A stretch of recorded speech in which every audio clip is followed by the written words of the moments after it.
In the heart of a verdant vale, with emerald pastures woven between them and upheld by the waters of an ageless, ever-flowing well, lived Leora and Javen. Side by side, their homes stood as silent sentinels to their intertwined fate, a connection far deeper than the mere coincidence of their parcels of earth.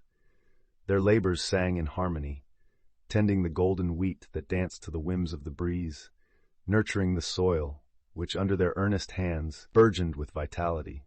On a day when the sky stretched clear and blue, a canvas for the sun's ardent brush, they met where their lands whispered secrets to one another through rustling stalks. "Fine morning, Javen," Leora called out, her voice babbling as cheerfully as a mountain creek. "And to you, Leora," Javen replied with warmth. "It seems the heavens themselves conspire to bless our toil today." Amid talk of benevolent rains and promising seedlings, Javen's eyes strayed to the undulating hills that cradled their village, like the promise of a mystery unsolved. "Do you ever ponder what lies beyond those crests, Leora?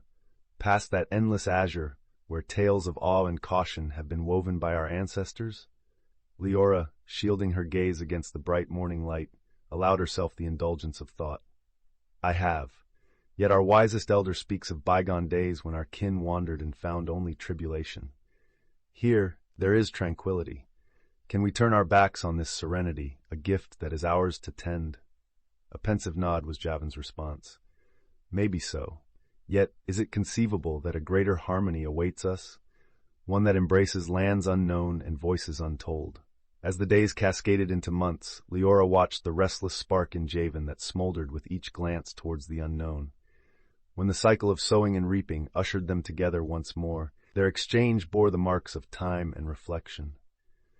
"Leora, surely the yearning in us is akin to a river that longs for the embrace of the wide sea. Is it not the essence of life to seek expansion rather than be consigned to the stillness of a pond?" With a delicate grasp on a bundle of wheat, Leora considered the balance of nature.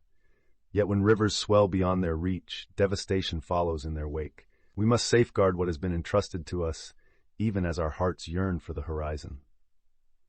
In Javen's eyes gleamed a spark of respect. Indeed, the river must honor its banks, but it need not harbor fear of the journey onwards. Exploration can be an act of enhancement, a way to deepen our devotion to this land we cherish. Considering his words, Leora entertained a burgeoning idea. If we were to embark on such a path, what would become of our people here? Can personal longing justify leaving the weave of our community threadbare? "Not to leave behind," Javen soothed with calming clarity, "but to broaden the kinship we share. Consider our well. It sustains us individually, yet together, we ensure its plenty extends to nourish everyone, spurring growth."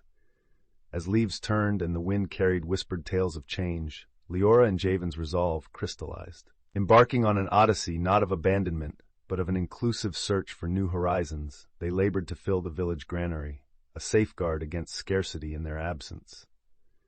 When the day of setting forth upon their path arrived, it was not only Leora and Javen who stood on the village margin, but their entire community, a living tapestry of unity and shared purpose pulsating through the morning chill.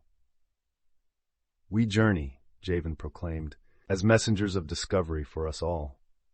And we will uphold," avowed Bren, whose roots in the village ran deep, "the caretaking of our communal hearth."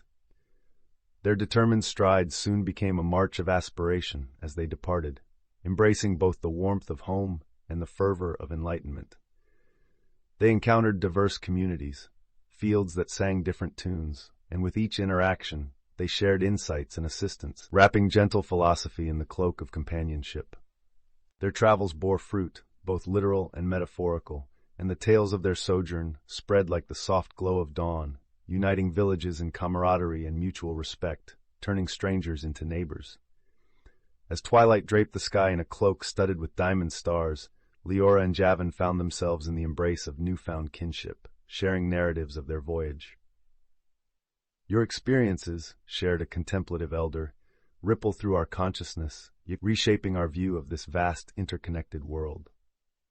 Exchanging a tender, knowing glance with Javen, Leora smiled softly. "It is our journey that has also been shaped by this grand cosmos. Through our union and our shared narratives, in honoring every voice that rises from the land, we uncover the path, one that unfurls towards growth, protection, and unity. And so, through dedicated action and heartfelt discourse, the spirit of Leora and Javen's quest wove itself into the fabric of societies, etching its unspoken creed into the ever-evolving story of humanity.